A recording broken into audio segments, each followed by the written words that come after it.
بسم اللہ الرحمن الرحیم والصلاة والسلام علی رسول اللہ وعلی آلہ وصحبہ اجمعین ومن تبعہم بإحسان الی یوم الدین اشہد ان لا الہ الا اللہ وحدہ لا شریک لہ واشہد ان محمدا عبدہ ورسولہ اما بعد۔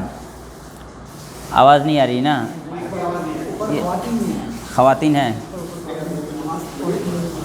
وہ تو ہائی پہ کیا ہوا؟ آپ بول ہی تو رہے ہیں، آ رہی آواز؟ ٹھیک ہے۔ اس سے قبل کے درس میں اس بات پر گفتگو کیے تھے، ہمارا جو چیپٹر چل رہا ہے وہ ہے شروط و قبول العمل، عمل کے قبول ہونے کی شرطیں۔ اس میں پہلی شرط تھی خلوص، دوسرا تھا متابعت السنہ، نبی کریم صلی اللہ علیہ وسلم کی سنت کی اتباع کرنا۔ اس کے ضمن میں جو احادیث رسول اللہ صلی اللہ علیہ وسلم نے بیان کیے اور قرآن مجید میں اللہ رب العالمین نے بیان کیا ہے، اس کو نقل کیا گیا۔ اس کے بعد یہاں پر ہم لوگ گفتگو یہاں تک پہنچے تھے کہ اللہ کے رسول صلی اللہ علیہ وسلم نے اپنے امت کو تمام وقتوں کے اذکار بتائے ہیں کہ بل انہ علم امتہ اذکارا لجمیع الاوقات، جتنے بھی وقت ہیں، جتنے بھی حالات ہیں انسان کی زندگی کے، ان تمام وقتوں کے اذکار اللہ کے رسول صلی اللہ علیہ وسلم سکھائے ہیں۔ گھر میں داخل ہونے، گھر سے نکلنے کے لیے، سونے سے پہلے اور جاگنے کے بعد، جو اس کے علاوہ رسول اللہ صلی اللہ علیہ وسلم کا دن میں 70 یا اس سے زائد مرتبہ استغفار کرنا، یہ اللہ کے رسول صلی اللہ علیہ وسلم لوگوں کو سکھا کر کے گئے ہیں۔ جب اللہ کے رسول صلی اللہ علیہ وسلم ہر گھڑی کے حالات کے مطابق انسان کو دعا سکھا گئے ہیں، تو پھر اپنی جانب سے کسی مزید طور طریقے کو اپنانا صحیح اور درست نہیں ہے۔ یہی کہ صاحب کتاب شیخ صالح بن سعد السحیمی حفظہ اللہ بیان کرتے ہیں۔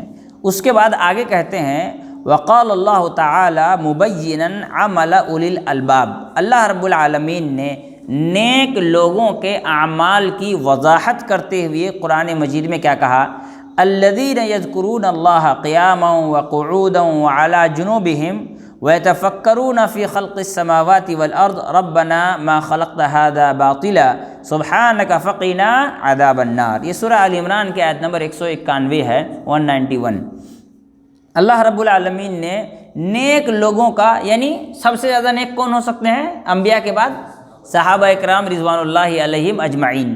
ان کے اعمال کا ذکر کرتے ہیں کہ یہ کون لوگ ہیں؟ الذین یذکرون اللہ قیاما وقعودا وعلی جنوبہم۔ انسان کی زندگی کے 3 حالات ہیں، یا تو وہ کھڑا ہوگا، یا تو بیٹھا ہوگا، یا تو لیٹا ہوگا۔ سونے سے پہلے کی بات ہو رہی ہے سب۔ سونے کے بعد انسان کا کوئی عمل لکھا نہیں جاتا ہے، وہ کتنا بھی کیا کہتے ہیں وہ نیند کا حالت میں بڑبڑائے، اس کی کوئی کیا کہتے ہیں پوچھ گچھ نہیں ہے اللہ کے ہاں۔ تو اللہ تعالیٰ نے فرمایا کہ نیک لوگ وہ ہیں جو اللہ کو یاد کرتے، یذکرون اللہ، ذکر و اذکار کرتے ہیں، قیاماً کھڑے ہو کر، وقعوداً بیٹھ کر، وعلی جنوبہم پہلوؤں کے بل مطلب لیٹ کر کے۔ اب انبیاء اکرام، صحابہ اکرام اللہ کو یاد کرتے تھے، کھڑے ہو کر کے بھی، بیٹھ کر کے بھی، لیٹ کر کے بھی۔ بتانے کا مقصد ہے ہر حال میں اللہ تعالیٰ کو صحابہ اکرام یاد رکھتے تھے، اللہ کا ذکر کیا کرتے تھے، اللہ تعالیٰ کو پکارا کرتے تھے۔ جب ہر حال میں، ہر گھڑی میں، ہر لمحے میں انہوں نے اللہ تعالیٰ کو پکارا، تو ہمیں کوئی بھی ضرورت پیش آئے، ان کے نقش قدم پر چلتے ہوئے ہمیں ان کے طور طریقے پر ہی اللہ کو پکارنا چاہیے۔ کوئی چوتھی کیفیت تو انسان کی ہوگی نہیں، یا تو کھڑا ہوگا، یا تو بیٹھا ہوگا، یا تو لیٹا ہوگا، نماز کے حالت میں ہوگا یا غیر نماز میں ہوگا، جنگ کے حالت میں ہوگا یا دکان میں ہوگا، مکان میں ہوگا یا تو گاڑی چلا رہا ہوگا، ہر حالت میں ذکر و اذکار کے طریقے بتا دیے گئے ہیں۔ بڑی مشہور روایت ہے، اللہ کے رسول صلی اللہ علیہ وسلم جب سفر کرتے تھے اور آپ کی سواری جب اونچائی کو چڑھتی تھی تو اللہ کے رسول صلی اللہ علیہ وسلم تکبیر کہتے تھے، اللہ اکبر کہتے تھے، اور جب نیچے اترتی تھی سواری پہاڑ سے تو سبحان اللہ کہا کرتے تھے۔ معلوم ہوا لفٹ میں بیٹھ کے، لفٹ میں چڑھ کر جب آپ اوپر کی طرف جائیے گا تب آپ کیا کہیں گے؟ اللہ اکبر کہیں گے، نیچے اتریں گے تو سبحان اللہ کہیں گے۔ معلوم ہو گیا کہ اللہ کے رسول صلی اللہ علیہ وسلم کی زندگی ہمیں اپنے زندگی کے ہر موڑ پر یہ سکھاتی ہے کہ اللہ کو کیسے پکارنا چاہیے، کیسے یاد رکھنا چاہیے۔ چاہیے۔ جب اتنی ساری چیزیں ڈیٹیل کے ساتھ شریعت نے بتا دی ہے تو پھر اپنی جانب سے کچھ گڑنے کی ضرورت اور گنجائش نہیں رہ جاتی ہے۔ تو پھر کہتے ہیں وَيَتَفَكَّرُونَ فِي خَلْقِ السَّمَاوَاتِ وَالْأَرْضِ، صحابہ اکرام رضوان اللہ علیہم اجمعین جہاں اللہ کو یاد کرتے تھے وہیں اللہ کے بنائی ہوئی زمین و آسمان پر غور و فکر بھی کیا کرتے تھے، اور اس کو غور کرنے کے بعد، زمین پر غور کرنے کے بعد، آسمان پر غور کرنے کے بعد نتیجہ یہ نکلتا تھا کہ ان کے زبان سے بے ساختہ یہ کلمات نکلتے تھے، ربنا ما خلقت ھذا باطلا، اے اللہ تو ان تمام چیزوں کا عبث، بیکار، لا یعنی اور بلا وجہ کا نہیں پیدا کیا ہے، سبحانک تیری ذات پاک ہے، فقنا عذاب النار، ہم تمام لوگوں کو جہنم کے عذاب سے نجات عطا کر۔ یہ اللہ کے رسول صلی اللہ علیہ وسلم کے صحابہ اکرام اور دیگر دنیا کے سبھی متقی پرہیزگار لوگوں کے اعمال اللہ رب العالمین نے قرآن مجید میں بیان کر دیے۔ یہ عمل بتلاتا ہے کہ انسان کی زندگی میں کوئی بھی گھڑی آئے وہ اللہ کو پکارنا چاہے تو ایسی صورت میں اللہ کے رسول کی حدیث میں، اللہ کے کلام قرآن مجید میں یا صحابہ اکرام کی زندگی میں اس وقت پکارنے کا صحیح طریقہ ہم کو مل جائے گا۔ ہمیں اپنی جانب سے کوئی نیا طریقہ ایجاد کرنے کی ضرورت اور گنجائش نہیں رہ جاتی ہے۔ چنانچہ وہ کہتے ہیں وَمِن ذَلِكَ، گڑھ لیا ہے لوگوں نے اس کی مثال میں سے ایک مثال یہ بھی ہے، احداث اعیاد معینۃ فی اوقات مخصوصۃ غیر الاعیاد المعروفہ فی الاسلام التي ہی عید الفطر وعید الاضحیٰ وعید الاسبوع ہوا یوم الجمعہ۔ کہتے ہیں لوگوں کی گڑی ہوئی چیزوں میں سے ایک چیز یہ ہے لوگوں کا مخصوص وقتوں میں عید منانا۔ یہاں اشارہ کس کے طرف ہے؟ عید میلاد النبی کے طرف ہے، یا دیگر جو عیسائیوں نے کرسمس بنایا ہے وہ بھی عیسیٰ علیہ السلام کا برتھ ڈے ہی ہے، وہ عید میلاد عیسائی عیسیٰ علیہ السلام ہے، یا دیگر قسم کے جو کیا کہتے ہیں خوشیوں کے لوگ پروگرام بناتے ہیں، مثال کے طور پر کسی کے برتھ ڈے منایا جاتا ہے، یا کیا کہتے ہیں میرج اینیورسری ہوتا ہے، ڈیتھ اینیورسری ہوتا ہے، عرس ہوتا ہے، وغیرہ وغیرہ، جو اتنے سارے بھرے پڑے ہیں ہمارے یہاں پر، تیجا، 40واں، 25واں، 50واں، 60واں، 100واں، 12واں، جتنا بھی سب چل رہا ہے، 11ویں 12ویں، سارے جو 11ویں شریف 12ویں شریف، یہ شریف کے نام پر سارے شریروں کو لا کے بدماشیوں کو لوگوں کو لا کے بھر دیا ہے لوگوں نے۔ شریف معنی ہوتا ہے کیا؟ اچھا، اور یہ سب کام کیا ہے؟ شریر ہے، برا ہے، نقصان دینے والی چیز ہے، شر کو لا کے شریف کا نام دے دیا ہے لوگوں نے۔ تو اسی کی طرف اشارہ ہے احداث اعیاد معینۃ فی اوقات مخصوصہ، مخصوص وقتوں میں لوگوں نے عید منانا، یعنی کسی چیز کو کہ دہرانے کا جو سسٹم لوگوں نے، عید کا معنی ہوتا ہے دہرانا کسی چیز کو، ہر سال عید آتا ہے، عید کا مطلب کیا ہے؟ دہرانا۔ تو جو آدمی نکاح کر لیا، اب وہ میرج نکاح کیا تو ٹھیک ہے ولیمہ کر لیا، اب میرج اینیورسری، اب ہر سال میرج اینیورسری دوبارہ اس کو لوٹا رہا ہے وہ آدمی۔ اسی طرح سے ایک دن بچہ پیدا ہوا، اپنی خوشی میں مٹھائی بانٹ لی، عقیقہ کر لیا، اب ہر سال اس دن کو وہ دہرا رہا ہے، اس دن کو یاد کر کے اس کو سیلیبریٹ کیا جا رہا ہے۔ تو یہ کیا ہے؟ مخصوص اوقات میں عید متعین کرنا، یعنی خوشی کے محفل وغیرہ متعین کر لینا، جو غیر الاعیاد المعروفہ فی الاسلام، اسلام کے معروف، جانے پہچانے، بتائے ہوئے، اسلام کے سکھلائے ہوئے بہترین عیدوں کے علاوہ عیدیں ہیں۔ التی ہی عید الفطر، جو اللہ تعالیٰ نے ہمیں بہترین عید عطا کیا وہ کیا ہے؟ عید الفطر ہے، عید الاضحیٰ ہے، اور ہفتہ واری عید جو کہ جمعہ کا دن ہے۔ اللہ کے رسول صلی اللہ علیہ وسلم نے فرمایا کہ جمعہ کا دن کیا ہے؟ وہ ہمارے لیے عید ہے۔ ایک دن جمعہ اور عید ایک ساتھ ہو گیا تو اللہ کے رسول صلی اللہ علیہ وسلم نے فرمایا آج ہمارے لیے 2 عیدیں اکٹھا ہو گئی ہیں، لہٰذا جمعہ کی نماز کا جگہ تم چاہو تو ظہر کی نماز پڑھ سکتے ہو۔ تو 2 عیدیں اکٹھا ہو گئیں۔ اللہ کے رسول صلی اللہ علیہ وسلم جمعہ کو عید کا دن کہتے ہیں، وہ ہم سب جانتے ہیں مسلمانوں کی تیسری عید کون سی ہے؟ ہفتہ وار عید جمعہ کی نماز ہے۔ وما عدا ذلك من الاعیاد فہی اعیاد جاہلیۃ، کہتے ہیں اس کے علاوہ جتنی بھی عیدیں ہیں، اینیورسریز بنائی جاتی ہیں، چاہے وہ کسی بھی مناسبت سے اور کسی بھی وجہ سے بنائی جاتی ہیں، خوشی کی محفلیں بنائی جاتی ہیں، یہ سب کیا ہیں؟ اعیاد جاہلیہ، یہ سب جاہلیت کے، جہالت اور جاہلیت میں فرق ہوتا ہے۔ جہالت کا معنی ہوتا ہے کسی کا نہ جاننا، جاہل ہونا۔ جاہلیت کا معنی ہوتا ہے کفر و شرک کی اتباع کرنا۔ جہالت آپ نہیں جانتے ہیں، کوئی عمل کرتے ہیں، یہ جہالت ہے، اور آپ کفار کے نقش قدم پر ان کی اتباع کرتے ہوئے ان کے طریقے کو اپناتے ہیں، اس کو جاہلیت کہتے ہیں۔ بات سمجھ میں آئی جاہلیت اور جہالت میں فرق؟ کہتے ہیں اعیاد جاہلیہ کا معنی ہوتا ہے یہ کافروں کے نقش قدم پر عمل کیے جانے والے عیدوں میں سے عید ہے۔ وما احدث فيها من العبادات فهي مردودة لكونها عبادات بدعیہ، کہتے ہیں کہ جو کچھ بھی انسان عید گڑھ لیتا ہے اپنی جانب سے، یہ ساری کی ساری چیزیں کیا ہیں؟ مردود ہیں۔ مطلب کیا ہوا ہے؟ ریجیکٹڈ ہیں۔ مردود مانے ریجیکٹڈ ہیں، لکونها عبادات بدعیہ، یہ بدعت گڑھی ہوئی نو خیز اپنے جانب سے بنائی ہوئی عیدوں میں سے ہے، عبادات میں سے ہے۔ وغیر ذلك من الاعمال التي احدثت في الدين فينبغي للمسلمين ان يتركوها، اس کے علاوہ بھی بہت سے اعمال مسلمانوں نے دین میں گڑھ لیا ہے تو مسلمانوں کو چاہیے کہ اس کو کیا کر دے؟ ترک کر دے، اس کو چھوڑ دے۔ وَأَن يَقْتَصِرُوا عَلَى مَا ثَبَتَ فِي الْكِتَابِ وَالسُّنَّةِ، اور جو کچھ قرآن اور حدیث سے ثابت ہے اسی پر اختصار کرے، اسی پر کیا ہو؟ اسی کو کافی سمجھے اور اسی پر منحصر رہے، اس کے علاوہ چیز کی طرف توجہ نہ دے۔ وَلَنَا فِي أَصْحَابِ الرَّسُولِ وَفِي أَصْحَابِ رَسُولِ اللَّهِ صلی اللہ علیہ وسلم أُسْوَةٌ حَسَنَةٌ، اور ہمارے لیے اللہ کے رسول صلی اللہ علیہ وسلم کے صحابہ اکرام کی زندگی میں بہترین اسوہ ہے، بہترین نمونہ ہے۔ ہمارے لیے اللہ کے رسول صلی اللہ علیہ وسلم کے صحابہ اکرام کی زندگی میں بہترین نمونہ ہے۔ اب دیکھیں قرآن مجید میں اللہ تعالیٰ نے صحابہ اکرام کو ہمارے لیے نمونہ کہا۔ قرآن مجید میں کئی جگہ اللہ رب العالمین نے فرمایا فَإِنْ آمَنُوا بِمِثْلِ مَا آمَنْتُمْ بِهِ فَقَدْ اهْتَدَوْا۔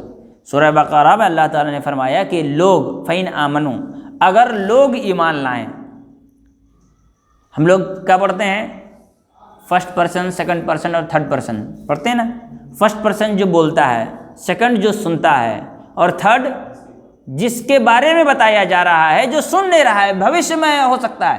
تھرڈ پرسن قرآن میں جتنے بھی تھرڈ پرسن کے الفاظ ہیں وہ قیامت تک پیدا ہونے والے ہر انسان ہیں۔ اللہ نے کہا فَإِنْ آمَنُوا بِمِثْلِ مَا آمَنْتُمْ، فرسٹ پرسن کون ہوا؟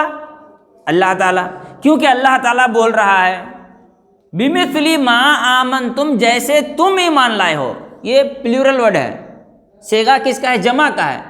اللہ کے نبی تو ایک تھے، تو پلیورل کا لانے کا وجہ کیا ہے؟ جمع کا صیغہ، مطلب جو صحابہ اکرام ہیں ان کو خطاب کیا جا رہا ہے، جو آمن تم، جس طرح تم ایمان لائے ہو، جس طرح تم ایمان لیے ہو، قبول کیے ہو۔ تو کون لوگ ہیں وہ سارے کے سارے؟ جو سامنے موجود ہیں۔ سیکنڈ پرسن جو ہے جو سن رہے ہیں، جن کے اوپر یہ تلاوت کی جا رہی تھی، سیکنڈ پرسن۔ آمنو میں وہ لوگ داخل ہیں کون؟ اگر وہ ایمان لائیں، جن کے بارے میں کہا جا رہا ہے، کا مطلب یہ ہے کہ جب یہ آیت نازل ہوئی اس وقت جو لوگ صاحب ایمان تھے ان کے طرح بعد میں آنے والے لوگ اگر ایمان لائیں گے فقد اہتدوا، تو وہ ہدایت پر ہوں گے۔ تو معلوم یہ ہوا کہ دنیا والوں کو ہدایت کے لیے ضروری یہ ہے کہ وہ اسی طرح ایمان لائیں جس طرح صحابہ اکرام رضوان اللہ علیہم اجمعین ایمان لائے تھے۔ اسی کو کہا گیا ولنا، اور ہمارے لیے فی اصحاب رسول اللہ صلی اللہ علیہ وسلم، رسول اللہ صلی اللہ علیہ وسلم کے صحابہ اکرام کی زندگی میں کیا ہے؟ اسوۃ حسنہ، بہترین اسوہ ہے۔ وہ مثال دیتے ہیں ایک مختصر عبارت کی، سنن دارمی کی حدیث ہے۔ کہتے ہیں کہ فہذا عبداللہ ابن مسعود، یہ عبداللہ ابن مسعود ہیں، یعنی کہتے ہیں مثال کی طرح عبداللہ ابن مسعود رضی اللہ تعالیٰ عنہ ہیں۔ حینما سمع ان جماعتا یجتمعون بعد صلاة المغرب، کہ کچھ لوگ ایسے ہیں جو مغرب کے نماز کے بعد جمع ہو جاتے ہیں، اکٹھا ہو جاتے ہیں۔ فی کل یوم، ہر روز، وَيُرَدِّدُونَ التَّكْبِيرَ وَالتَّحْلِيلَ وَالتَّسْبِيحَ، اور وہ دہراتے ہیں تکبیر مانے اللہ اکبر، تحلیل مانے لا الہ الا اللہ، تسبیح مانے سبحان اللہ کو، بِصَوْتٍ جماعی، اجتماعی شکل میں، سب لوگ مل کر چلو، سب مل کر سبحان اللہ، پھر سب لوگ اللہ اکبر، پھر لا الہ الا اللہ۔ ابھی میں حدیث پڑھ کے سناؤں گا، سنن دارمی کی حدیث ہے، اسی کے حوالے سے یہاں پر بیان کیا گیا ہے۔ تو کہتے ہیں تو جا حضرت عبداللہ بن مسعود آئے، وَأَنْكَرَ عَلَيْهِمْ، اور ان لوگوں کو کیا کہا؟ ڈانٹا۔ انکر علیہم مطلب یہ ہوا کہ ان لوگوں کے اس عمل کا انکار کیا، مطلب ان کو ڈانٹا، ان کو ڈپٹا، ان کو نصیحت کی۔ وقال، اور کہا وَاللَّهِ لَقَدْ جِئْتُمْ بِبِدْعَةٍ ظُلْمًا، تم لوگ ظلم کرتے ہوئے بدعت لے کر کے آئے ہو۔ وَفَضِلْتُمْ أَصْحَابَ نَبِيِّكُمْ عِلْمًا، تم اپنے آپ کو صحابہ، وفضلتم، اور تو یا فضلتم، تم لوگوں نے صحابہ اکرام سے، اپنے نبی کے صحابہ اکرام سے علم میں اپنے آپ کو آگے سمجھنا شروع کر لی ہو۔ فإن الذي أنكره عبد الله بن مسعود هنا ليس مجرد التحليل والتسبيح لأن الذكر مشروع وإنما أنكر عليهم الهيئة التي كانوا يذكرون بها. کہتے ہیں کہ عبداللہ بن مسعود رضی اللہ تعالی عنہ نے ان کے صرف تکبیر پڑھنے کے انکار نہیں کیا. وہ تو تکبیر کوئی بھی پڑھ سکتا ہے، لا الہ الا اللہ کوئی بھی پڑھ لے، سبحان اللہ کوئی بھی پڑھ لے، اللہ اکبر کوئی بھی پڑھ لے. سبحان اللہ، اللہ اکبر، لا الہ الا اللہ کہنے کا انکار نہیں کیا، کیونکہ یہ سب چیزیں شریعت میں موجود ہے. لا الہ الا اللہ کہنا، سبحان اللہ کہنا، اللہ اکبر کہنا. بلکہ انہوں نے وَإِنَّمَا أَنْكَرَ عَلَيْهِمْ الْهَيْئَةَ، وہ اس کیفیت کے، اس خاص طور طریقے کے، ان کنڈیشنز کا انکار کیا جن کنڈیشن پر وہ لوگ اس کا اہتمام کر رہے تھے. ٹھیک ہے. انہا لیست معروفۃ عند اصحاب رسول اللہ صلی اللہ علیہ وسلم، کیونکہ یہ عمل صحابہ اکرام رضوان اللہ علیہم اجمعین کے درمیان معروف نہیں تھا، یعنی ان کے درمیان پایا نہیں جاتا تھا. اس پر صحابہ اکرام رضوان اللہ علیہم اجمعین کا عمل نہیں تھا. اب میں وہ حدیث پڑھ کے سناتا ہوں عبداللہ ابن مسعود رضی اللہ تعالیٰ عنہ والی، اور 2-4 حدیثیں. یہ سنن دارمی کی حدیث نمبر 201 ہے.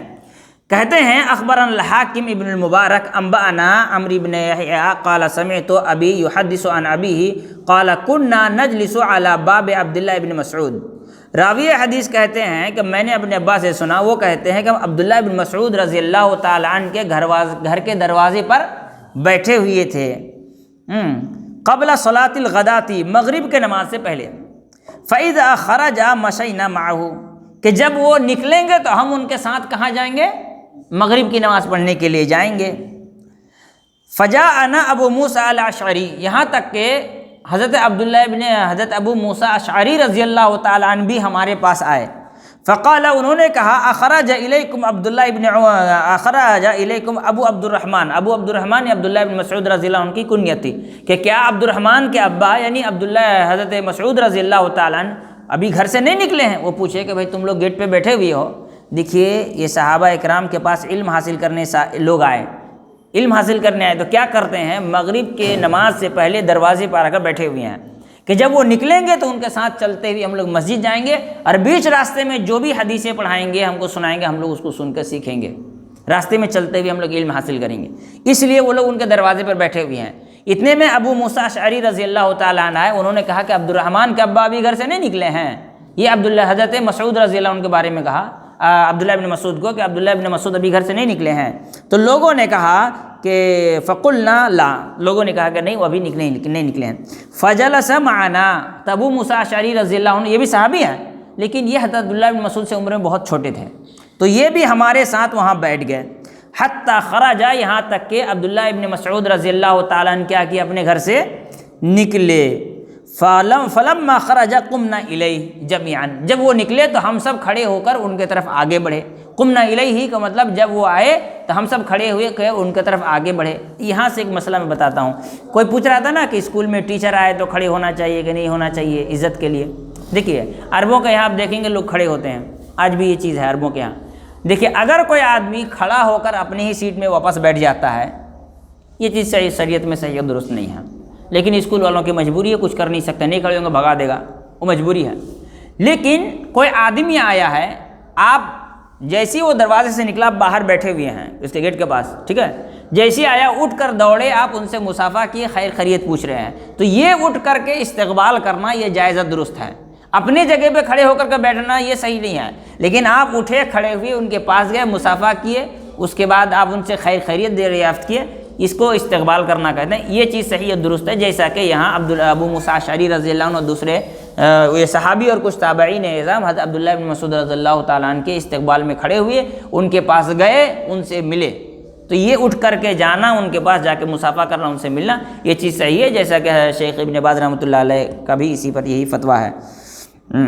جیسی وہ نکلے تو پھر ایسی صورت میں فقال له ابو موسیٰ اشعری رضی اللہ عنہ کہا یا ابا عبد الرحمن، اے عبد الرحمن کے ابا، انی رأیت فی المسجد آنفا امرا، میں نے ابھی مسجد میں کچھ چیزیں دیکھی ہیں، ٹھیک ہے، انکرتہ، جو مجھے ناپسند ہوا، مجھے ناگوار گزرا، ٹھیک ہے، ولم ارا واللہ والحمد للہ الا خیر، یہ کتنا خوبصورت جملہ ہے ابو موسیٰ اشعری رضی اللہ عنہ کا. کہتے ہیں کہ میں نے کچھ چیزیں ایسی دیکھی جو مجھے ناپسند ہوئی، لیکن اللہ کے فضل سے اس میں صرف خیر نظر آتا ہے. کیا کہا؟ اس میں خیر نظر آیا مجھ کو، لیکن مجھ کو وہ چیز ناپسند ہے. اس کا مطلب بدعت جو ہوتا ہے نا، وہ دکھنے میں بڑا اچھا ہوتا ہے لیکن وہ صحیح نہیں ہوتا.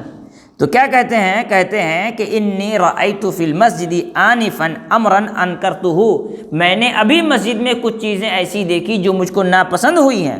ولم ارا والحمد للہ الا خیر، اور اللہ کے فضل سے مجھے اس میں صرف خیر نظر آ رہا ہے. فقال ابو موسیٰ کیا کہتے ہیں، کہاں چلا ہے، الا الخیر. قال فما ہوا، تو حضرت عبداللہ بن مسعود نے پوچھا وہ کیا چیز جو تم دیکھ کے آئے ہو؟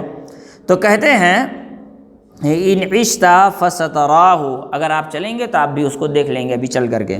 پھر وہ خود ہی بیان کر رہے ہیں وہ کیا دیکھ کر کے آئے. تو کہتے ہیں کہ رأیت فی المسجد قوما حلقا جلوسا ینتظرون الصلاۃ، میں نے مسجد میں کچھ لوگوں کو دیکھا جو سرکل بنا کر کے مسجد میں بیٹھے ہوئے ہیں اور نماز کا انتظار کر رہے ہیں. ٹھیک ہے. وفی کل حلقۃ رجل، اور ان میں ہر ایک سرکل میں کئی راؤنڈ کئی سرکل بنا کے حلقہ بنا کے بیٹھے ہوئے ہیں، ان میں سے ہر ایک حلقے میں ایک آدمی ہے. وفی یدہم حصا، جن کے ہاتھوں میں کیا ہے؟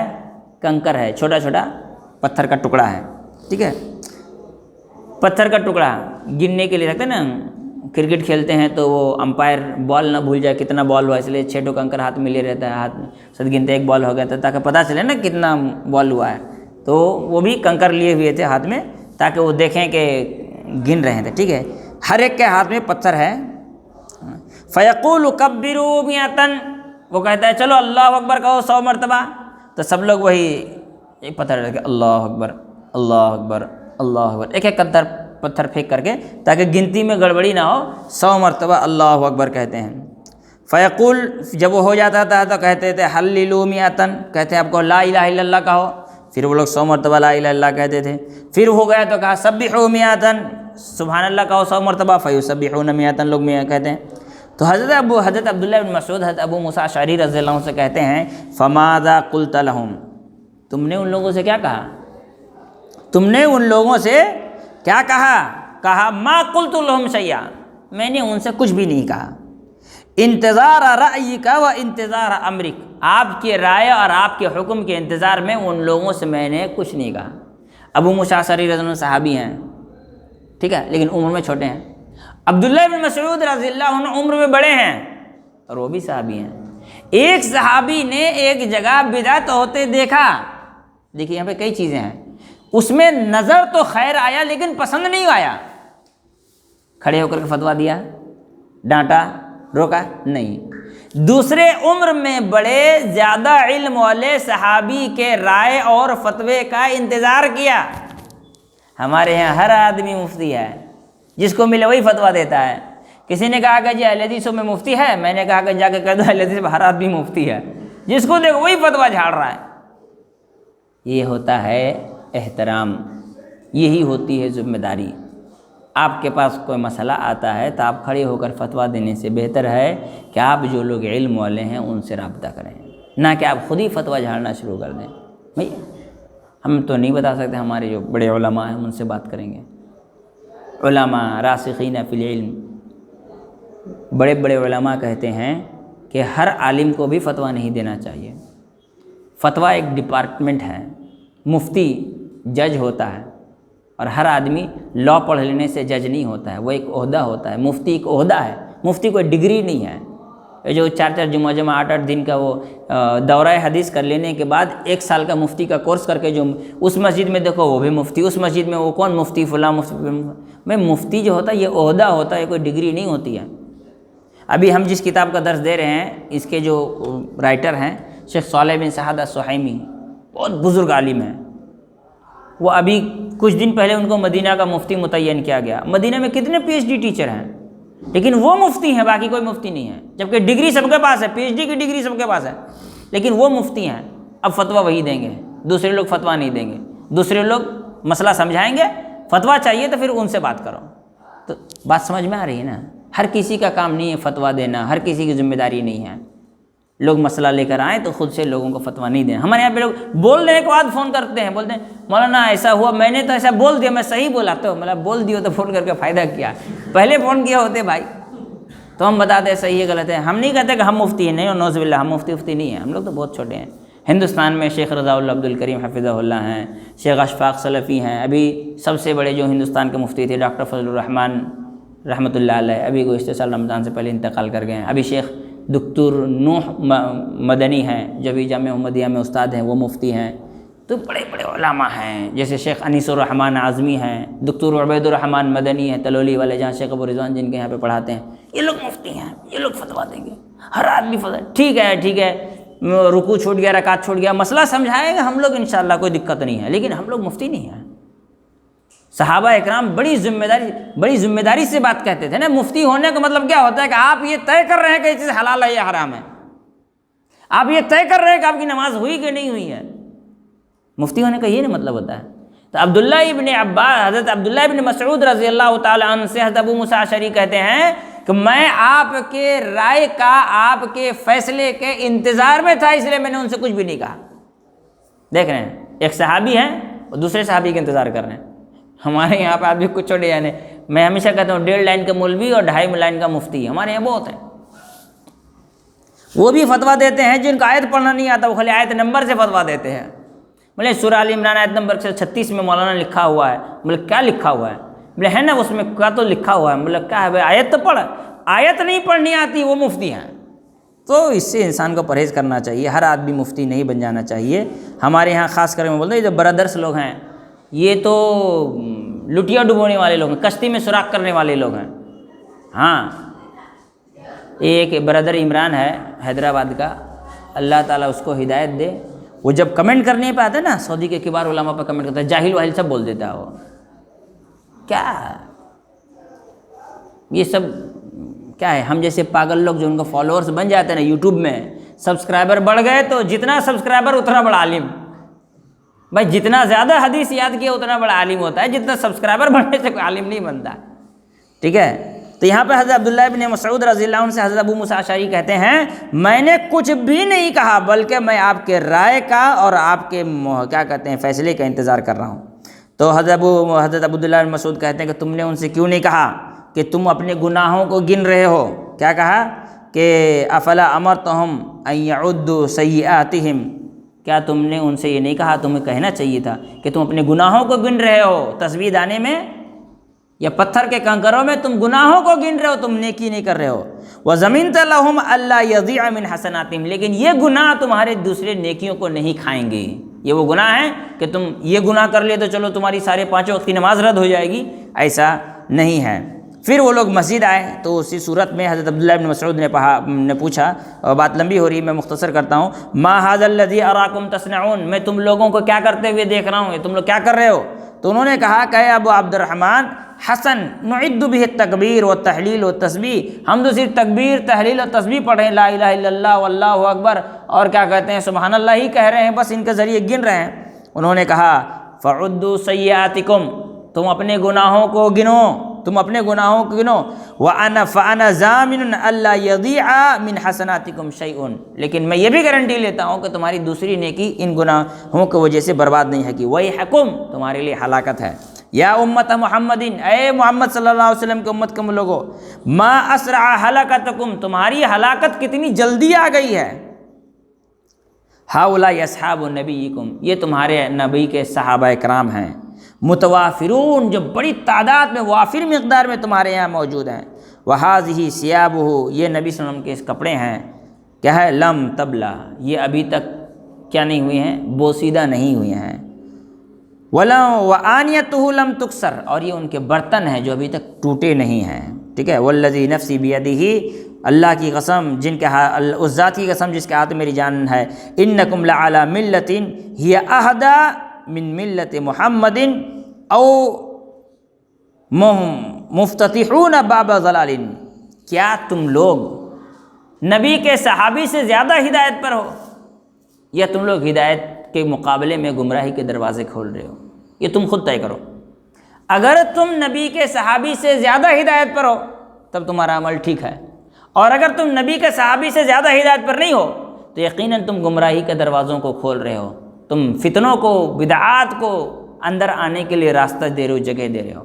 کتنی زبردست بات ہے۔ جو بدعت کرتا ہے یا تو وہ سمجھتا ہے کہ میں صحابی سے زیادہ سمجھتا ہوں، یا تو وہ کیا کرتا ہے، فتنوں کو، ضلالت کو، گمراہی کو دین کے اندر آنے کے لیے راستہ دیتا ہے۔ تبھی جا کر کے آدمی ایک چھوٹی بدعت سے دوسری بدعت پکڑتا ہے، دوسری سے تیسری پکڑتا ہے، تیسری سے چوتھی پکڑتا ہے۔ اس کے بعد کیا کہا انہوں نے، واللہ یا ابا عبد الرحمن ما اردنا الا الخیر۔ اللہ کے رسول صلی اللہ علیہ وسلم کے صحابی حضرت حضرت عبداللہ مسعود سے لوگ کہتے ہیں کہ ہمارا ارادہ کوئی گناہ کا نہیں ہے، ہم تو صرف اور صرف نیکی کے نیت سے آئے ہوئے ہیں۔ تو انہوں نے کہا قال وکم من مرید للخیر لن یصیبہ ان رسول اللہ صلی اللہ علیہ وسلم حدثنا ان قوما یقرؤون القرآن لا یجاوز تراقیہم ایم واللہ ما ادری لعل اکثرہم منکم۔ کہتے ہیں کہ جب لوگوں نے کہا کہ ہمارا نیت صرف نیکی کا تھا، کوئی گناہ کا نہیں تھا، تو کہا کہ اللہ کی قسم تم میں سے کتنے لوگ ایسے ہیں جو نیکیوں کا ارادہ کرتے ہیں لیکن وہ نیکی نہیں پا سکتے۔ میں نے اللہ کے رسول صلی اللہ علیہ وسلم کی حدیث سنی ہے کہ رسول اللہ صلی اللہ علیہ وسلم نے فرمایا کہ ایک دن ایسا آئے گا جو لوگ قرآن کو پڑھیں گے لیکن قرآن ان کی گردن سے، حلق سے نیچے نہیں اترے گی۔ مجھ کو لگتا ہے کہ تم میں سے بھی بہت سارے لوگ وہ ہیں جو انہی میں سے ہیں۔ پھر وہ وہاں سے واپس چلے گئے۔ پھر راوی حدیث کہتے ہیں کہ کیا کہتے ہیں، جب کیا کہتے ہیں خوارج کی جنگ ہوئی تو ان میں سے بہت سے لوگ خارجیوں کے ساتھ پائے گئے جو صحابہ اکرام کے ساتھ جنگ کر رہے تھے۔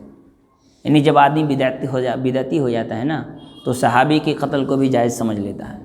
صحابی کی عزت و آبرو کو لوٹ لینا، ان کی عزت و آبرو کے خلاف بات، صحابہ اکرام کو طعن و تشنیع کرنا، ان کو برا بھلا کہنا، یہ ان کی زندگی کا حصہ بن جاتا ہے۔ کب؟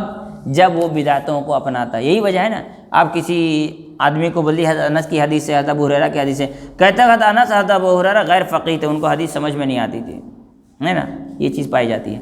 پھر آخر میں ایک اور روایت ہے کہ اللہ کے رسول صلی اللہ علیہ وسلم نے فرمایا، میں درس اسی پر ختم کروں گا۔ اللہ کے رسول صلی اللہ علیہ وسلم نے فرمایا کہ اللہ رب العالمین نے جتنے بھی نبیوں کو اس دنیا میں بھیجا، ان صحیح مسلم کی حدیث ہے، عبداللہ بن مسعود رضی اللہ عنہ کی حدیث ہے کہ ما من نبی بعثہ اللہ تعالی فی امتہ قبلی الا کان لہ من امتہ حواریون و اصحاب، کہ مجھ سے پہلے جتنے بھی نبیوں کو اللہ نے بھیجا ان کے کچھ حواری اور کچھ اصحاب تھے۔ وہ کیا کرتے تھے؟ کہتے ہیں یأخذون بسنتہ ویقتدون بامرہ، وہ اپنے نبیوں کے سنت کو اپناتے تھے اور ان کی اتباع کرتے تھے۔ یہ کن کا شان ہے؟ صحابہ اکرام کا شان ہے۔